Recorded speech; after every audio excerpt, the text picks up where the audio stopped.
Hey, good morning, Mizzou fans. Gabe DeArmond here. PM in the AM for Wednesday, Tuesday, Tuesday, November 18th. All the days kind of running together right now. Busy time of year, made even busier by things other than maybe football and basketball games going on.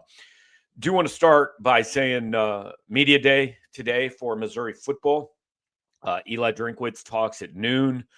Obviously, we'll talk to him about the quarterback situation about Oklahoma, but also plan to ask him a little bit about the comments that were broadcast on Saturday night during Missouri's game, and also maybe get into what that means for his future. No idea what the answer will be, but the time has come, kind of that the questions need to be asked. So we will see what happens there. We're going to have a live show at 7 o'clock tonight.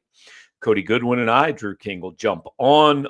So I'm sure we'll talk about everything that comes out of Football Media Day with Cody, and then we'll talk basketball with Drew. And that's what we're going to do today on PM in the AM. Missouri last night beat Prairie View A&M, led by 35 with 10 minutes left. Pulled most of the starters and won by 18. If you want to focus on the last 10 minutes, that's fine. I'm not particularly concerned about them. And that's not really that game, not what I want to talk about today. Dennis Gates did give some concrete injury updates last night after the game. Honor Boateng, Gates said, should play on Thursday when Missouri hosts South Dakota. Now, he said it is, I think the phrase was minimal minutes. So Boateng not going to play a ton, but this is that ramp up period we talked about last week where, hey man, time to get these guys on the floor if they're going to be here for Notre Dame and Kansas and Illinois and all of that. So Honor Boateng should make his regular season debut on Thursday night.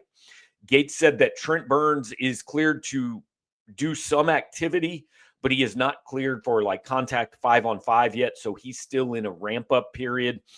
How long that lasts, I don't really know. It seems to tend to last at least a couple of weeks at Missouri, but we will see.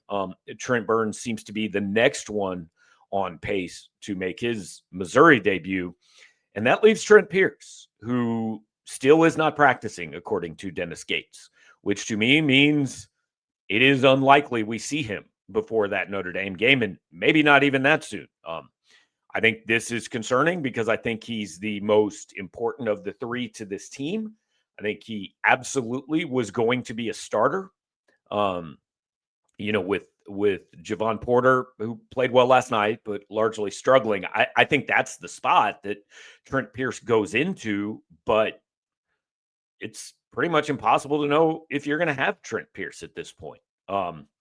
Everybody remembers 2 years ago. Now, it was a different deal. It was an ear infection, but just kind of day to day, and he never really played much as a freshman. Had a full year last year, but now back on the shelf, and we really don't know on that one. Not back to practice yet as of last night. So Boateng on Thursday, Burns hopefully at some point in the next couple weeks. Pierce, nobody knows. Full coverage of last night's game from Drew King is at powermizzou.com. You can check that out. Again, Media Day today from football. We'll have videos of all of that posted, and then live show tonight at 7 o'clock. Mizzou plays Oklahoma on Saturday at 11 a.m. Cody and I will have the Yingling postgame live show following that one from Norman. So all kinds of stuff going on. Please like, share, comment, subscribe, hit all the buttons you're supposed to hit on YouTube. More importantly, join us over at powermizzou.com. I posted this on social media a couple days ago, but personally, this is the proudest I've been of what we're putting out: football, basketball, recruiting, the big picture stuff. You can see it all over at the site right now, 30% off your first year. So hope you jump in and hang out with us there. We'll talk to you later tonight.